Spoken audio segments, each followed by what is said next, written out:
Jesteśmy na żywo w rotundzie dzisiaj, ratuszu miasta, nie w tak zwanym Blue Roomie, gdzie zawsze takie konferencje się odbywają.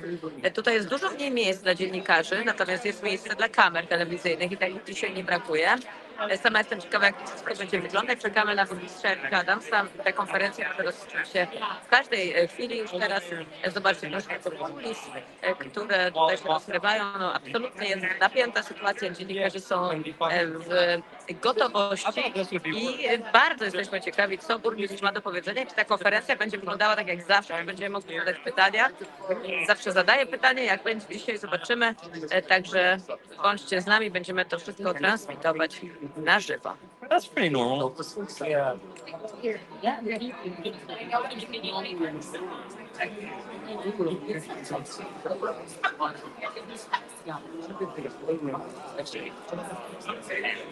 Now in English for our viewers in English. Also, we are live from the City Hall Rotunda, where the mayor is supposed to speak in a couple of minutes. There is his weekly press conference, but today it's not in the blue room. It's right here in the Rotunda. There's much less space for reporters too. So we're very curious how this is going to look like, and we'll be broadcasting this live. So stay with Don't want Radio to Round. emphasize the fact that he doesn't have half a staff anymore. They're doing it so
This is going to be one of the chapters that you're all going to reflect on.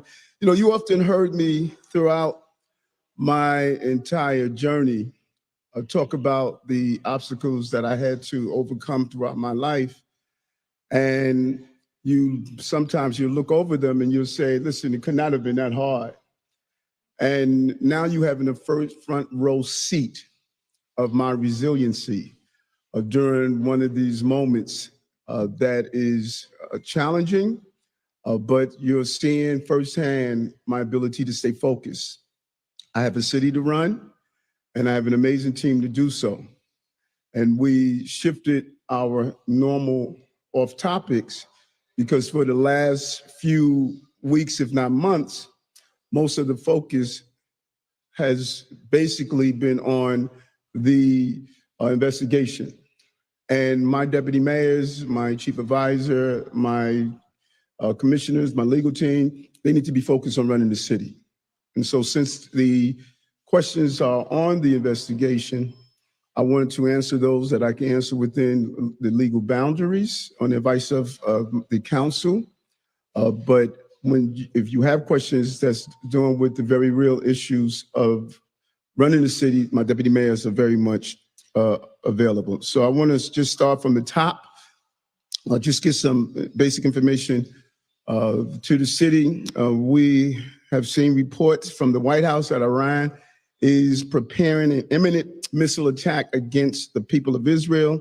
I want to say to those New Yorkers who are here, moving towards October 7th, particularly our Jewish New Yorkers, we are taking every necessary step to ensure the safety of everyone in the city, especially with the high holy days upon us and last week's international actions. We're closely monitoring this situation. New Yorkers would notice high visibility, enhanced deployment of NYPD personnel in their communities because we wanted to make sure New Yorkers are safe. Tomorrow, we'll be holding a media briefing with Jewish leaders and the NYPD to discuss our security plans to keep New Yorkers safe this week. And as we approach 1 year since the terrorist attack on October 7th, we want all of our houses of worship and other Jewish organizations to be aware of what we're doing. Now, we're doing things to keep New Yorkers safe, and we will continue to do that. There's so much movement that we are doing in the administration. I want to announce two new movements. First, I'm excited to announce that we intend to nominate Muriel Good Trufant as New York City next Corporation Counsel. She will be going through the entire process, as you know, because you're familiar with it. We went through it with Randy Myers, so many of you are experts. Randy Mastro, so many of you are experts on the process, and we're going to do so with Muriel. We're really excited about that. More than 30 years of experience at the law department, a lawyer who has fought for equity and justice, and she has served our acting corporation counsel as the acting corporation counsel since this summer, and the entire team really have worked well with us. So we're looking forward to her taking the next step on her journey. Once formally submitted, I look forward to working with the city council for the confirmation process. And the second announcement I'm making today, many of you asked, is the appointment of Allison Stoddard as City Hall's chief counsel, effectively immediately. You spoke with Allison over the weekend. She was in our team since the beginning. Have a great deal of respect. She's worked on important projects, including the expansion of paid personnel and family leave and the removal of sidewalk sheds, among a few. And I would always say that her commitment, dedication, and ability to stay calm is what I really like being around Allison and what she brings to leading our team here. I say it over and over again, we have a deep bench. Not only do we have a deep bench in the administration, but we have a deep bench in the city. And many people have called as they see the movement taking place, and they stated that, Eric, I would like to come in and join the team. And as the openings happen, We will make sure that we fill it with qualified people. And as they come, if they come, we will make sure we make the announcements as we always do. So congratulations to both Muriel and Allison. And we look forward to their work. And we're going to continue our work. You know, you hear me saying the quotes over and over again, 1,000 ghost cars off our streets. Commissioner Tish and Deputy Mayor Banks, an amazing job. Over 18,000 illegal guns off our street. NYPD is doing a good job improving Black and Latino unemployment. 30% decrease in the unemployment. What we have done over COVID, and now we're on the precipice of City of Yes, 108,000 new homes in our city to deal with the homeless crisis. And so we have a lot of work to do, and we're going to continue to do that work. And so why don't I open it up to a few questions? Hold on a second. Mr. Mayor, I actually have two questions. The first one is this. Commissioner Cabanas resigned. David Banks has decided he's going to retire. Tim Pearson has resigned. Ingrid said that she's going to retire at the end of the year. There have been a lot of people who are leaving the administration. I wonder if you expect more people to leave in the coming weeks and months, and will the new faces help to convince the governor of the state of New York that you can govern the city and regain the trust of the people who live here? Listen, I think that number one, there's always movement in and out of administrations, and those of us who have been around, we know that. You know, Fabian is here, and I think that, you know, those who decide to go on with their careers. I remember sitting down speaking with the Commissioner Kavanaugh from FDNY, and her and I are taking a walk together. She says, "Eric, I want to start a family." You know, people have different priorities. It's been 2 years, 9 months, and it's a real wear and tear on your family. And so those who come in and come out, just as people are leaving, there are people who are coming in, and we're going to continue to see that. You see that in government all the time. And a great conversation with the governor in the last few days. She is clear on what we have done together, even over the last few months. That this investigation was taking place. The numbers are clear. No one can argue with the numbers, and I don't have to go through them for you. They're very clear. This has been a successful administration in having the city survive not only COVID, but 217,000 migrants and asylum seekers. And we're going to continue to move the city forward, and I am confident that we're going to do that. Mr. Mayor, the second question is this. Your lawyers today filed papers in federal court saying that there should be sanctions against federal prosecutors for leaking information, not only grand jury information, but also information about their investigation. I wonder how if you could talk to us about how you felt at each one of these leaks, which really sought to impugn your ability to do your job. Of my understanding, a grand jury testimony and actions are secret. That is the purpose of, we have a system of justice where we try cases in courtrooms, not in boardrooms or the streets. And I spoke with my counsel over and over again and stated to them, you know, this is just not right. Throughout the 10 months to just have this leakage without just properly just do the investigation. And we communicated to the officials over and over again. We did it in writing and we did it in verbal communications. And so the legal team will handle that. I must handle the running of the city and let them do that.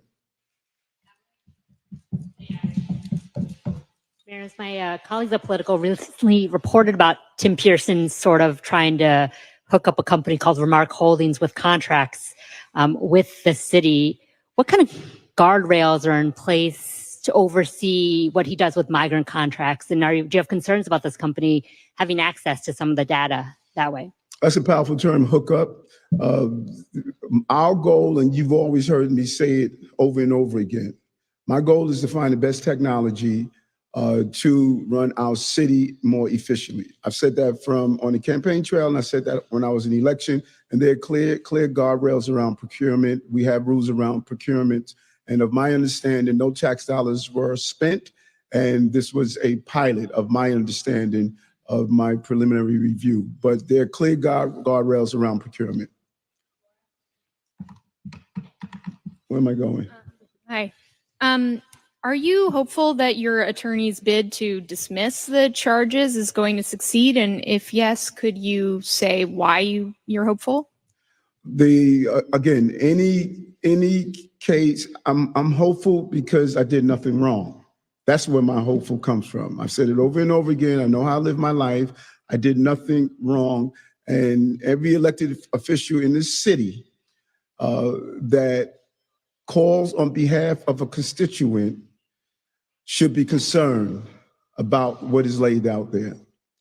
I don't know any elected official in this city that does not make a call on behalf of a constituent to address an issue.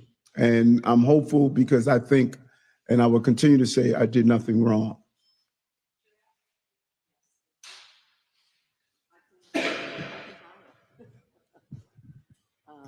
Good morning. Mr. morning. Mayor, do you plan, given that there's going to be this briefing tomorrow, do you still plan to attend your court appearance? And also, in the event there is a trial while you are mayor, have you considered appointing an acting mayor, and who would that be?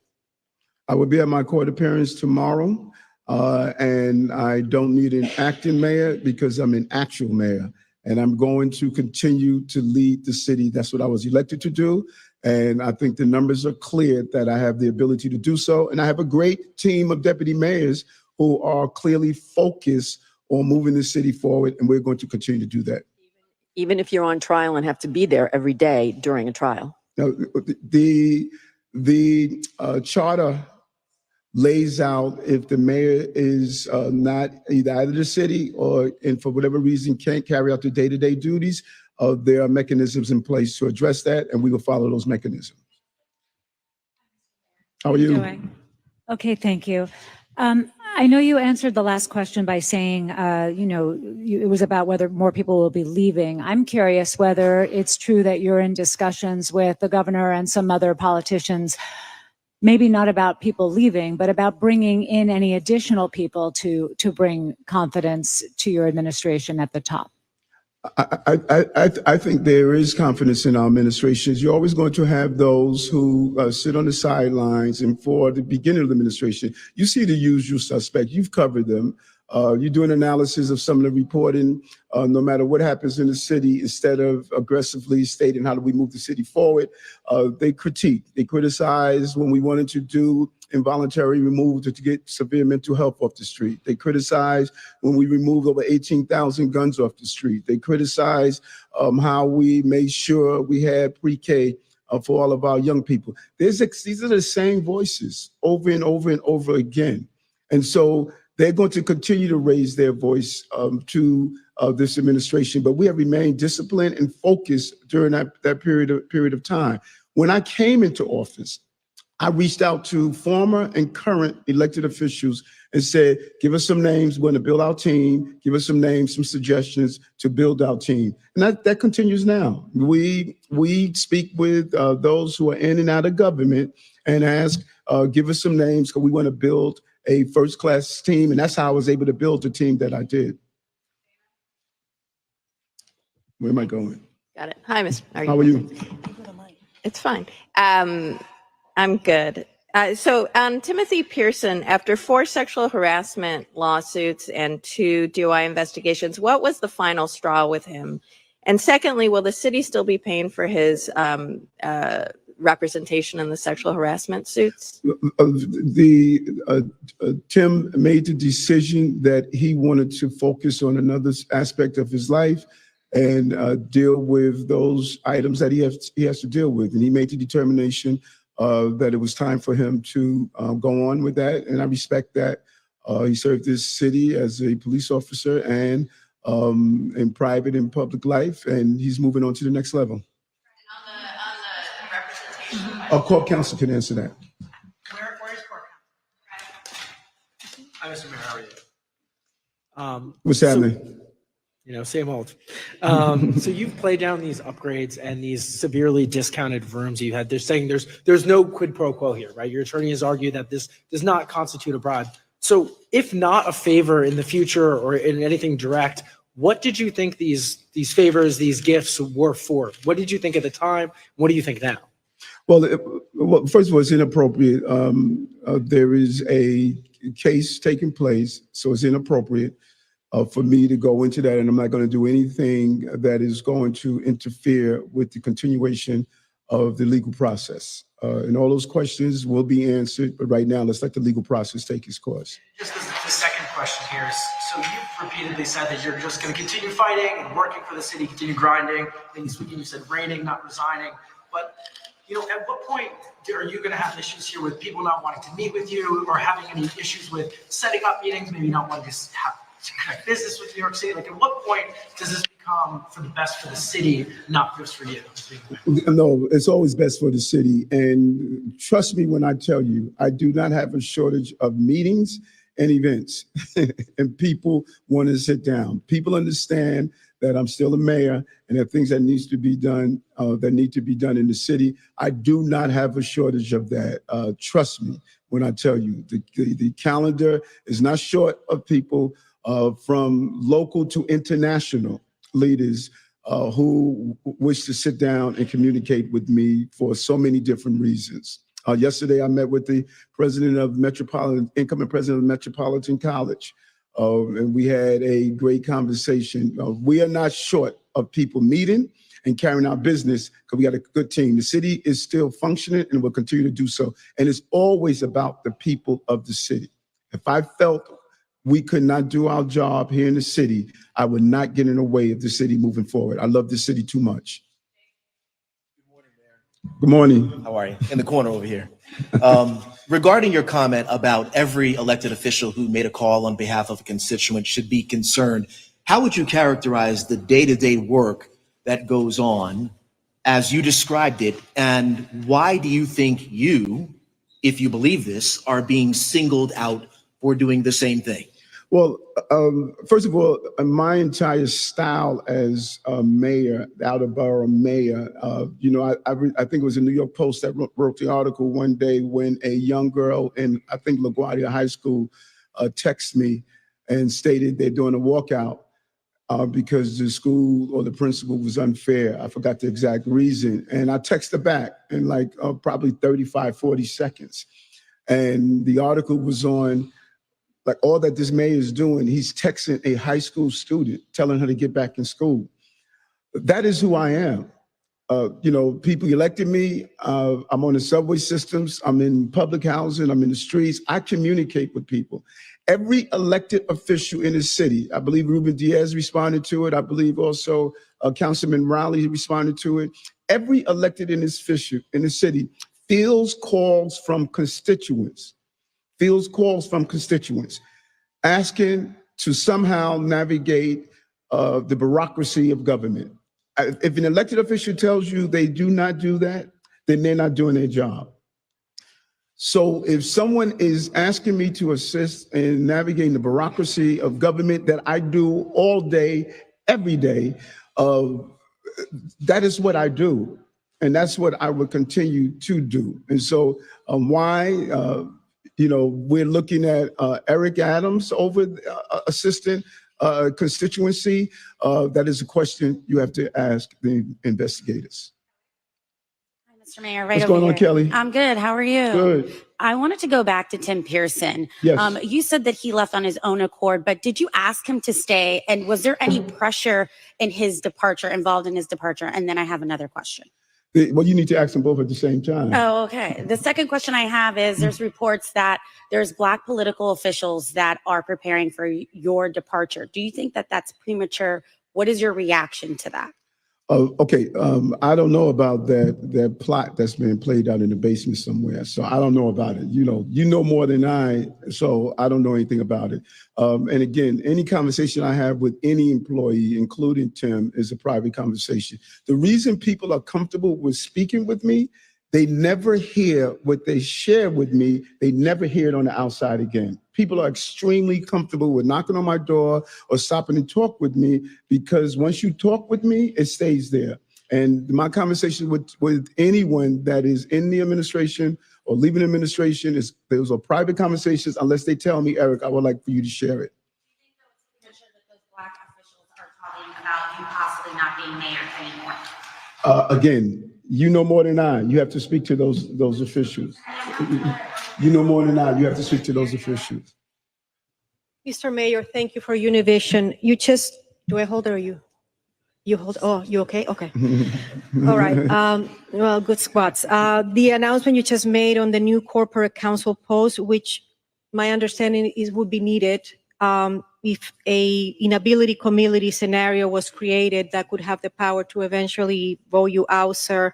Why is the post being filled now? And then a quick question, do you think that the governor's tone towards you has changed to be more positive, more supportive, rather than asking the mayor to think in the next few days what he's going to do and what is the path?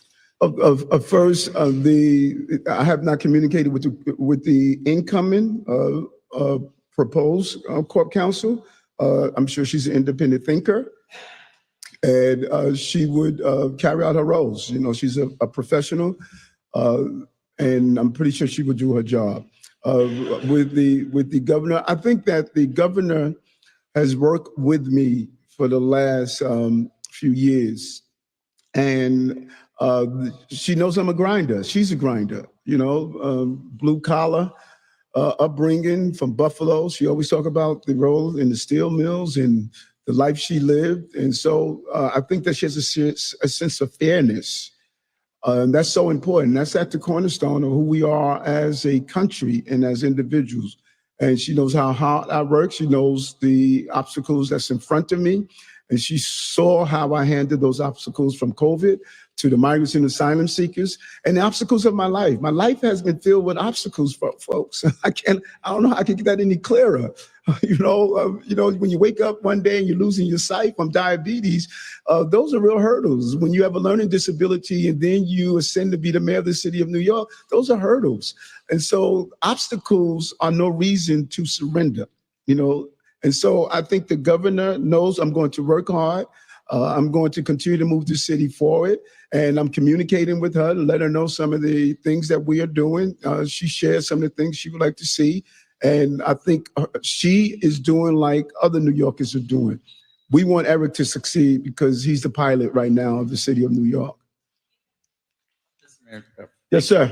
Have you felt any pressure from state Democratic officials, Jay Jacobs, for instance, to step down? And then also on your legal defense trust, you know, now that things are in court, are you burning through cash in there very quickly? Are you concerned about running out of money?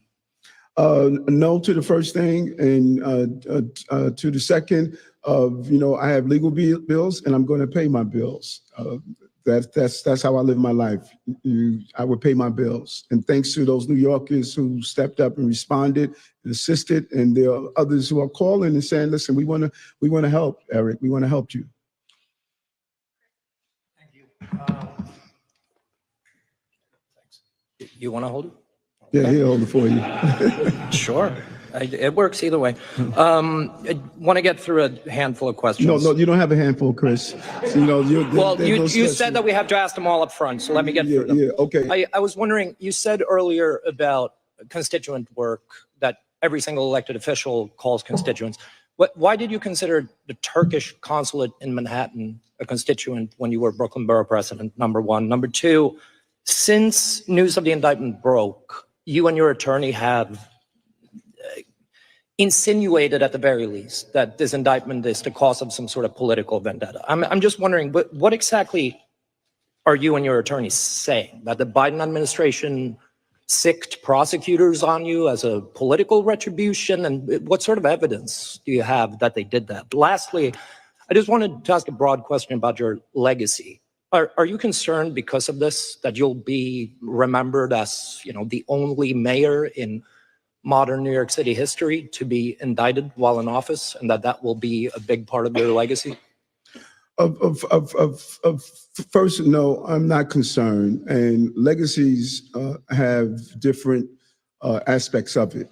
You know, you take every aspect of who you are. That is part of your legacy, who you are. And I always talk about this book that I've been making journal entries every day. And I'm excited about pointing out all of these parts of who I am. And it's going to be a real transparent book on every one of these moments, of the emotions that are attached to these moments. I think it's going to be an exciting a look at how you deal with obstacles, how you deal with uncertainties in the heart of the most important city on the globe. So I'm not worried about my legacy. My legacy is going to be strong when a young child from West Africa is going to own his major corporations because we allowed them in. When that child from Venezuela or Ecuador is going to be able to state that he's a doctor because here we allowed them in and Eric didn't turn them away like others wanted to do. That is going to be my legacy. Now, some are going to try to emphasize on one aspect of my legacy, but others are going to really look and see this is a mayor that had a great level of humility, and he was able to turn the city around during his most difficult moments. The question about what is my opinion on how this is coming about? I'm pretty sure all of that is going to play out over time, and that's some of the stuff that you're going to read in my book on what I feel about that. Now is not the opportune time because we have a case that's underway. What was your first question? Why was that a constituent of yours when you were Brooklyn Borough President? Brooklyn had one of the largest Turkish population, definitely the largest Turkish population in the city. I think that the first largest is in Patterson, but it's the largest Turkish population in the city. And my uniqueness as the mayor, I was invited to the global look of Brooklyn. I had meetings with the Council General of Peru, of all these other, Mexico. We had Puebla had one of the largest Mexican population. I would communicate with the Council General of Mexico when there were problems. So this was not new. The constituencies in my borough of Brooklyn, which was the largest borough in the city, those constituencies often ask, can you bring in the council generals from our various constituencies and develop a relationship? Former borough president Marty Markowitz had an amazing relationship. He was the one that introduced me to the council general at that time. And so whomever called, I would get calls as the borough president from issues that were in Queens, that was in the Bronx, that was in Staten Island. I was a very forward-looking borough president. People knew me as the borough president, and when they had problems and someone lived in another borough, they will call and say, Eric, can you help us? And I'm not going to turn away people merely because I was the borough president of Brooklyn. I wanted to help New York. It's the city I love. Mr. Mayor. How are you? Oh, sorry, that's right. I'm a radio guy, but I'll let you hold it. Okay. You said from Gracie Mansion, then before the Posted Times broke the story about what's happened now, I always knew that if I stood my ground for New Yorkers, that I would be a target, and the target I became. That's one question. I want to know what you meant there. And also, a little off topic, but we now have the first major dock strike since the 1970s. And I was wondering if you think that President Biden should invoke the Taft-Hartley Act and get both sides to the table. Yes, and I'm going to stop over and see the striking workers. I know what it is to be on a picket line and to fight for your rights as an employee. And I'm going to stop over and see them and show my support. I'm going to do it later on today. And I think my comment speaks for itself. And I would love to go in depth. There's some pieces that we're knowledgeable of, but I'm not going to do anything that's going to interfere with the case. My attorneys will handle that. Say yes, but you didn't mean that President Biden should sign the Taft-Hartley Act, which would end the strike and bring them back to the table. Do you support that? No, I support giving these workers what they deserve so they can provide for their family, like I did with 97% of my unions, including the ferry boat operators that had a 13-year contract that was outstanding. I support workers getting and receiving what they need to provide for their families. Hi, Mr. Mayor. You guys love holding the microphone. That's like a hard. On your legal representation, why did you hire Alex Spiro and his firm when you already had Wilmer Hale representing you? Is there something that he's providing you that those existing lawyers were not? And also, just if you could say a little more on your legal defense fund, how has the fundraising been these last few weeks? Have you held any fundraisers, any particular supporters you would like to shout out? I'm sure whenever we post them, you will look at them, you will call them, and you will ask, why are you donating to Eric Adams? You shouldn't be donating to him. So, what I love about those who have donated, although they've been blasted in the papers and they've been harassed, they say, listen, we believe in this guy. And if it means that I got to be called names, and I have to be called by everyone when they see my name, we're still going to be there for him. And that's what's great about this city. People know you when you committed yourself so much to this city. People know you, they're willing to go through the inconvenience so that they can stand with you. And I cannot thank those New Yorkers who are doing that over and over and over again. Wilmer Hale, Brendan and Boyd, who are my counsels there, they're still very much connected to what we're doing. Listen, Alex is one of the best trial lawyers in the country. I looked up all of his cases. I saw what he did in the Baldwin trial. I saw what he did in some other high-profile trials. No one is going to get away. He's one of the best trial lawyers in the country. And, people know different specialties. And he was someone I was communicating with. As you know, he was handling other case for me. And so I'm happy that he decided to take the case and that he's on board. I'm really excited about having him represent me. It's official in the records. Good afternoon, Mr. Mayor. What's happening? Not much. Yesterday, your attorney, Alex Spiro, told us that you were not required to disclose foreign trips, including to Turkey, that you took while borough president and as mayor. Can you just walk us through what your understanding is of when those trips should be disclosed and why it appears in some cases you didn't disclose them? And then also, I know you said you don't want to talk about this, yes or no question. Do you believe the Department of Justice is targeting you because of your criticism of the Biden administration? Both your questions you ask, I think, is too closely affiliated to the case, and I'm not going to do anything that's going to jeopardize a fair hearing outside in the case. I'm not giving you any generality. You don't do generalities when you are fighting the case. Nothing I say is going to interfere with my ability to be a defense. My attorney told me what are the boundaries, and I respect my attorneys. And any of you that are in something like this, you should do the same. Ona, how are you? Mayor, I'm well, sir. So I guess my question would be considered off topic today because I actually want to ask a question that's not related to this, that the rest of New Yorkers actually really, really do care about. Mr. Mayor, with regards to school safety, last week we had a school safety town hall. Inspector Millett and others from NYPD and Mark Rampesant participated. But Mr. Mayor, there's been a rise in guns in the schools. There's also been a rise in shootings around the perimeter of the school, as well as a lot of slashings and stabbings. And my question, Mr. Mayor, is, we're still understaffed with school safety agents. I'm still waiting on some type of latest update with regards to the assistant school safety agent position, which is just lost in limbo. But for school safety agents, Mr. Mayor, there's a waiting list of about 4,000 people who are waiting to be called. So it's not like people are not applying for it, and we really do need more school safety agents. My second question, also related to school safety, Mr. Mayor, that families want to know, all families, is when it comes to charter school families, I know that in the past, as borough president, you were in support of the city paying for security for charters located in private school buildings.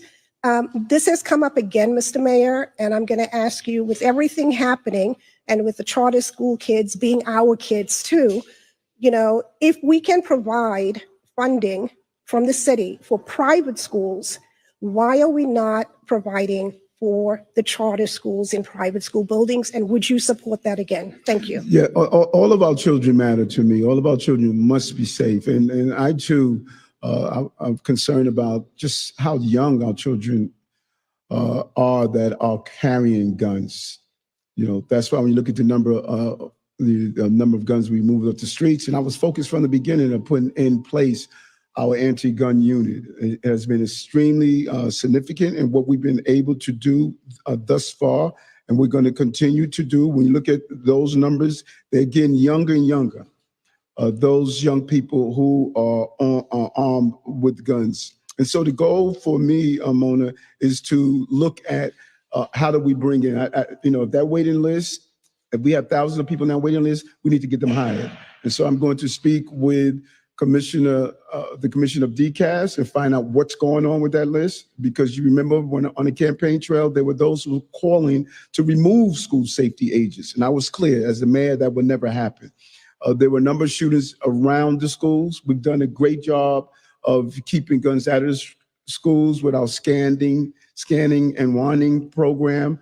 We need to see whatever way in those areas where we're seeing a gun problem in the area to go after guns that are in the school. Thank God we have not had any shootings inside our school, but we should not wait for that to happen before we respond. And the numbers are clear: over 18,000 guns removed off our streets. That's a significant number, and it shows what the NYPD is doing and what they're doing in partnership with school safety. Some of those guns you were talking about, we caught before they were being used. And students are stepping up and reporting guns in their school, and that's the partnership that we need. But we will look at those numbers. Oh, the charter school. I need to look at the parameters that what prevents that from happening, and I'm not clear on that right now. But we will find out and have a response for you. Hey, Mr. Mayor, how you doing? Good. How are you? Good, good. Sorry, behind the cameras today. Oh, good. Two questions for you. One was, it looks like one of those fire chiefs involved in the case might be taking a plea. So my first question was, are you concerned? I'm sorry, which case? In the case involving you in the same federal indictment. I'm wondering, are you concerned that they or anybody else that might be involved in this, that they might be cooperating with the government or testifying against you at some point? My second question was, your former police commissioner, Eddie Caban, stepped down, and one of the things he highlighted was he didn't want to be a distraction.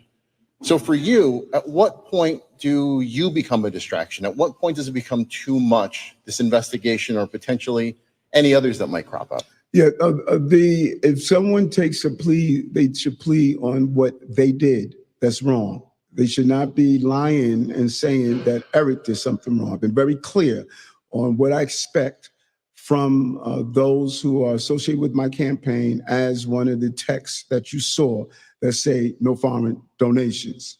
I've been very clear. And I think that people should say, are you being a distraction? I want to be clear.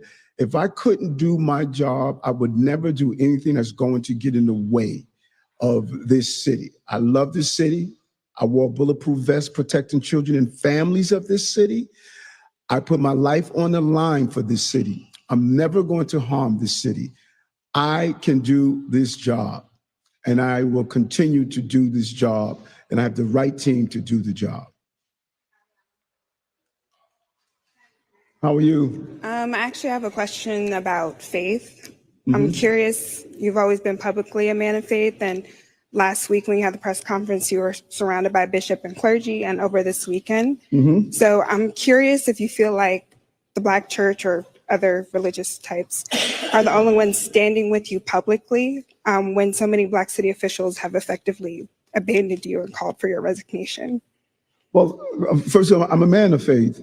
And not only, not only Black clergy leaders. We were up in the Bronx yesterday at a beautiful event. Out in Queens, a beautiful event. My imams reach out to me. My rabbis reach out to me. My Sikh leaders reach out to me. When you look at these faith leaders, they're not political, they're people. And, I think there were those who immediately say Eric needs to leave without even reading the indictment. I said from the beginning, I'm gonna say again, when you look at the fact that all of these elected officials, which you should ask all of them, do you make phone calls to assist the bureaucracy of constituents or anyone in the city? I'm pretty sure they're all going to say yes.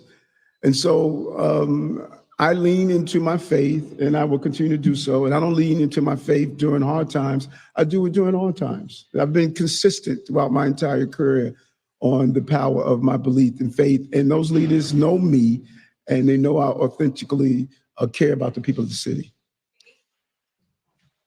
Hi, Mayor Adams. How are you, Katie? I'm great, thank you.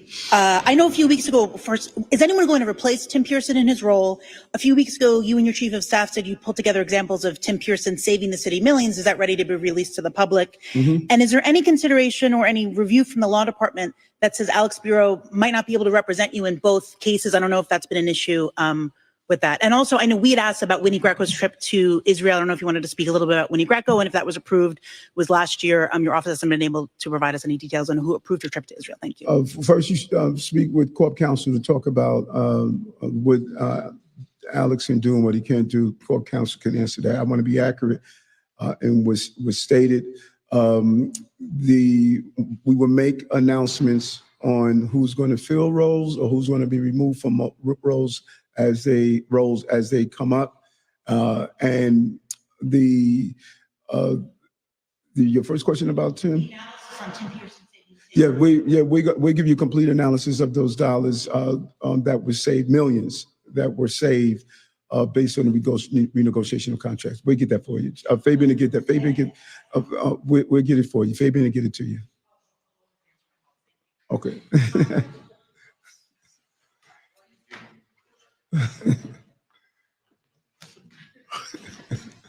Hello, Mr. Mayor.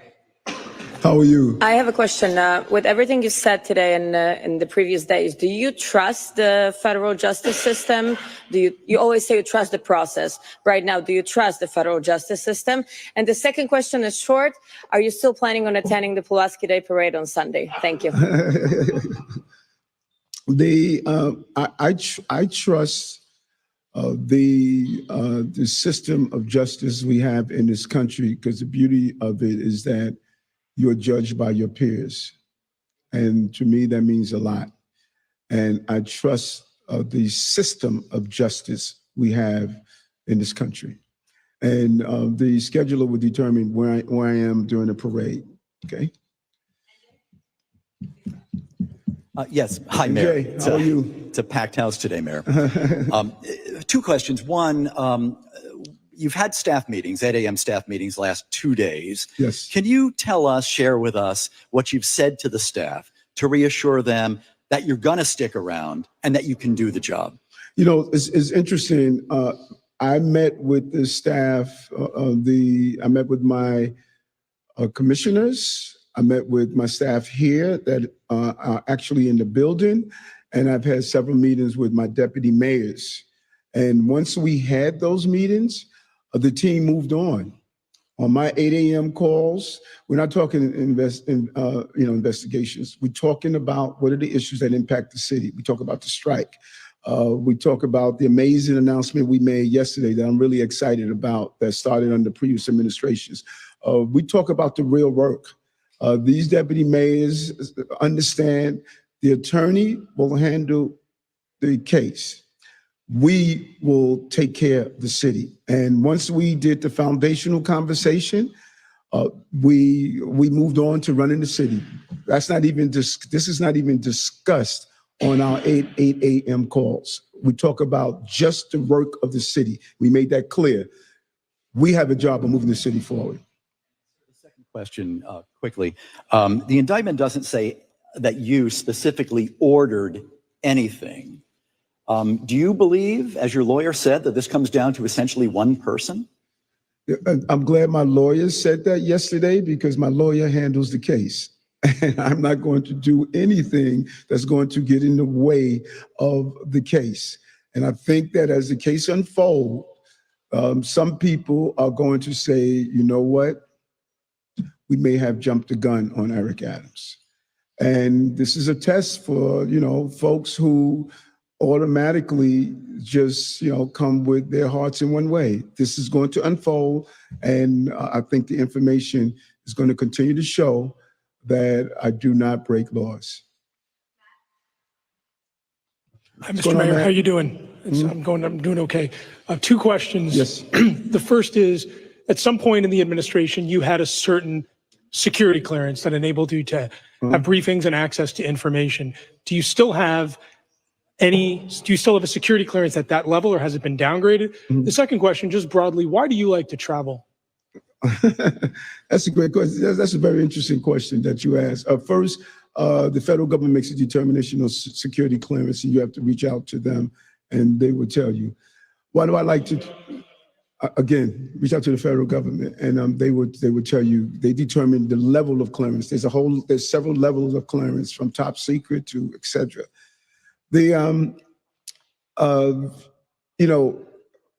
Growing up in South Jamaica, Queens, it was a distant thought that even owning a passport. It was something that was not even in our conversational communications. The thought that you would leave the boundaries of St. Albans was just impossible. And when I graduated from high school, I wrote on the back of my high school picture 100 places that I wanted to see, and I wanted to really just expand. And I did that. I wanted to make sure that I saw the globe. And so some people looked at that and say there's something suspicious. Why does he want to go to these different countries? Because too many children that look like me believe the globe is in 1 square mile of their home. And I want to constantly remind them that the globe belongs to them. And so to be this young man from South Jamaica, Queens, my parents never left the country at all. Probably everybody on my block never left the country at all. So to be able to have visited a substantial number of those countries that I wrote on the back of that graduation photo back in '78, and to look through that list and see that many of them I touched and many of them I visited, it means a lot. It's a personal hurt. I'm sure all of you have your own personal hurdles, maybe not as silly as mine, but we all have our personal hurdles that we wanted to accomplish. And that was why I wanted to travel. How are you? Good, thank you. So 2 questions for you. The first one was, in the absence of a corp counsel, because that doesn't seem like that might happen even for a month, just with the nomination process. So who is making the decision right now to pay for Tim Pearson's legal fees? And then second question, with the bar owner outside, a Brooklyn bar owner is alleging that Edward Caban's brother shook him down and forced him to pay cops. So I guess, have you spoken with Edward Caban since he resigned? And are you concerned with these allegations being laid out? Thank you. Yeah, we're never absent of a corporation counsel. We have an acting corporation counsel. Muriel was doing that. So the seat is never vacant. There's an acting corporation counsel. And there's a deep infrastructure. We have hundreds of lawyers that are there, if not more, who are carrying out the duties. The city's functioning. We have several cases, people tort decisions, lawsuits from all over, making legal decisions. So corporation counsel is functioning. These entities do not disappear from mayor to mayor to mayor. This is the permanent infrastructure of an amazing city that can operate no matter what happens. I haven't read the case and the accusations, but no one should treat a business owner unfairly in any way. And I'm pretty sure Corporation Counsel will look at that case. How are you? Mayor, does being charged but not convicted of federal crimes give you a different perspective on the people being held on Rikers, people awaiting trial that you have said are bad? And second question, there are a lot of different phrases on these boards, around you about your accomplishments. But if you had to choose one of these accomplishments or any accomplishment that you think New Yorkers should keep in mind when weighing whether or not you should finish your term, which accomplishment would that be? Okay, first, I have been on Rikers Island more than any mayor in the history of the city. I was rebaptized on Rikers Island with inmates. The dysfunctional system that holds those who are charged with crimes for a long period of time is wrong. And I only advocated against that as the borough president, as the mayor, but go back and look at my record as the ranking member of crime and correction when I visited these facilities across the entire state and what I've done for those who are in correctional facilities. And so I don't need to go through something to identify what people are going through. I have a long, rich history of being there for those who are incarcerated, and that is not going to change. Your second question was the...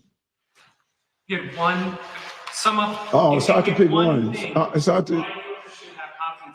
It's hard to pick one. You know, I think that the as I say over and over again, the prerequisite to prosperity is public safety. I ran on public safety. If you are compelling me to pick one instead of, being proud of my dyslexia screening and proud that I dropped unemployment and proud that I have more jobs in the city history and proud that tourism is back and proud that the crimes of the subway system have decreased. If you're making me pick only one, I would go with the fact that we inherited a city with a 40% increase in crime, and look at where we are now. New Yorkers want to be safe, and that is what I want to say to New Yorkers. You had a mayor that promised you safety, and a mayor that delivered you safety, and that is one of my proudest achievements. Señor Alcalde, buenas tardes. I was listening to you that you love traveling, and you just made me remember that on the documents from the court, it said that you used to travel a lot with your girlfriend. And I just thought about something else that she, in the past, she was the superintendent of one school, and she was making like $1,100 for salary. And then suddenly she just got an upgrade, 23% of increase, 2,057 per year. Is that something that has to be with you? What do you have to say about it? Because that was in the papers from the investigation. Which case was that? I didn't get to. The papers of the court right now, the district, the South District. I'm sorry? The South District Court. That they were saying that your girlfriend was making a certain amount of money, and then it was like a increase of 23%. Tracy. Tracy was a phenomenal educator for over 30-something years. And when you look at her promotion is in alignment with the promotion, there was a job vacancy, she filed for it. Being the significant other of the mayor should not stop your track. She has her own pathway from what she did in schools, turning around schools, PS 316. She's a phenomenal educator. And even my Senate concept of social emotional learning came from her. And so she earned her right, and she earned what she has done for over 30 years as an educator, not only here in New York, but also in New Orleans, her role as a principal, her role as an administrator. I'm proud of her educational skills. That she didn't show up to the job for so long. It was a peer that was saying that she didn't show up. What do you have to say about that? Again, Tracy does her job and she does it well. Mayor, what was the event that you attended on October 9th, 2023 in Weehawken, New Jersey that is mentioned in the indictment? Did you participate in any subsequent events with those individuals? And what do you say to claims? Okay, do that slow because you lost me. Sure, I'll start over. That's okay. What was the event that you attended on October 9th, 2023 in Weehawken, New Jersey that's mentioned in the indictment? And did you participate in any subsequent events with those individuals? And what do you say to claims that that group had to raise $25,000 and give it to your campaign for you to appear at the event were you charging appearance fees for campaign donations? And second question, have you or members of your political team communicated with former Governor Andrew Cuomo or his team about running for mayor, and what do you make of his potential entrance into that race? There's a lot of names that are going around, and that's the beauty of the city. New York City is the most important city on the globe, and it's the top of the mountain.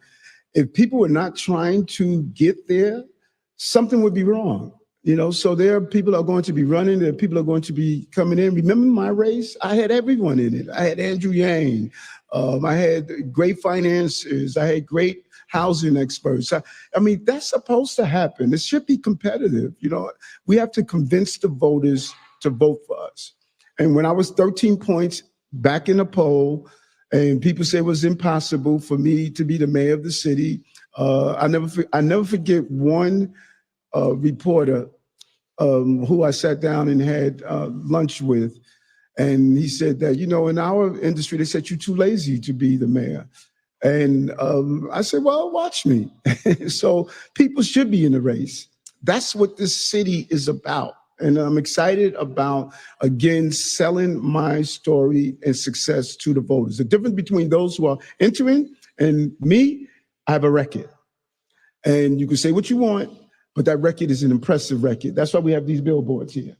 I have an impressive record to stand on. And if you do an analysis of what I ran on and do a comparison, 80% of those things we accomplished. There's some we have to finish, but we accomplished over 80% of them. Now, the event, I'm not sure what that event is. And again, I have very clear guidelines from my counsel.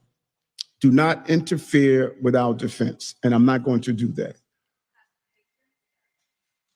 You have your own mic? What's going on? Yeah, we got two here. Hey, Haston Willis with the Washington Examiner. Former President Donald Trump has come to your defense, saying he predicted your indictment after you spoke out about migrants in New York. Do you welcome his support? I have one other question as well. Listen, I welcome support from every American. No matter where they are and who they are, I welcome support from every American, that those who know me and know how I am, and those who are just reading up on this. So every American in this great country, I welcome support from. I just want to quickly, Fabian gave me a notice that missiles have been launched against Israel, air raid sirens across Israel. And so I'm praying for the people of Israel as this attack is underway. And there's also appeared to be reports on terrorist attack in Jaffe, right outside of Tel Aviv, with multiple injuries. Just wanted to make that announcement. Yes. Do you plan to attend the vice president debate tonight? Any thoughts on how that's going to go for the two candidates? The country has to move forward no matter what is going to happen. There are elections that's taking place, very important elections. And I'm going to sit down and watch the debates from the comfy of my couch, where I like to watch the debate. What's up, Chris? How are you? I'm good. I wanted to ask, I imagine in the next few months, you're going to have a lot of important hearings, court hearings, meetings with your lawyers.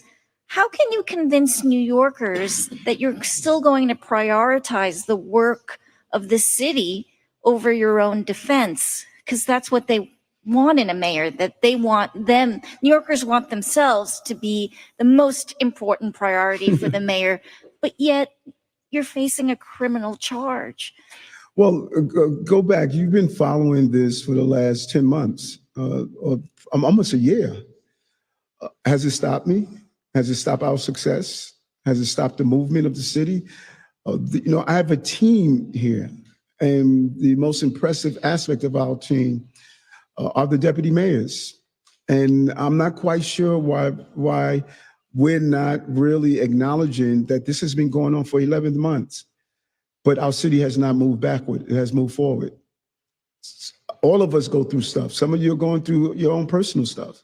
You know, a medical diagnosis, a legal issue, a family matter. Do you sit home at your desk and say, woe is me? Or do you come out and cover the mayor? Just as you could do your job with a multifaceted of things going on, I've shown that I could do my job with a multifaceted things going on. Stuff has always gone on in my life, always. No one knew that I was going blind when I was borough president. No one knew when I walked out of our doctor's offices and he said, in a year, you're going to lose your sight. I serve the people of the borough. I can deal with the multiple things going on. We have shown that. Hi, Mr. Mayor. How are you? Just kind of go off Kim's question. Considering the indictments, you said you'll fight this with every ounce of your strength and spirit. How are you going to effectively perform your duties as mayor of 8 million people fighting these charges? You have a court date tomorrow. I assume you're going to have court dates going forward that you have to be at. How are you going to continue to be mayor, and are you at least considering resigning? I need to do a recording of this so I could just say it one time and everybody could hear it. You know, just think about this for a moment. What message would I be sending Jordan? What message would I be sending to that young person that's going through a struggle? What message am I going to send to that mother that just had a traumatic experience in her life? Like every day, New Yorkers are hit with bad news, every day. And the message is that when you reach an obstacle, just throw up your hands and give up. I mean, that's not who I am. And if that's who I am, then I should have never have put myself in this position to be mayor. So I can't be any clearer. Obstacles don't stop me. They strengthen me. And that has been my life story. And so shame for those who all of a sudden are impacted by a difficult moment in their life when they're on the battlefield. I've been dealing with difficult moments throughout my entire life. And in spite of all those difficult moments, I'm called the mayor of the city of New York. How are you? Very well, thank you. Good. I have two questions as Yes. well. One is, if you were sitting here as a journalist, what would you ask Mayor Eric Adams? Would I ask Mayor Eric Adams? That was one. And the second question, of course, your answer. The second question, how was the menu and service on the Turkish Airlines, and would you recommend it? How was that? How was the service on the Turkish?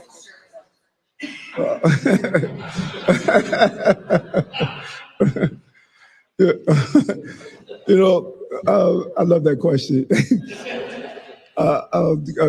Great service, great service. And if I were sitting here asking a question to myself, Eric Adams, I was asking him, are you the person you say you are? That you're able to deal with stress and strife and still maintain that discipline, that posture, and still serve the people of the city that you've served for much of your adult life. And then making myself the mayor and answering it, I would say yes. Yes, I am.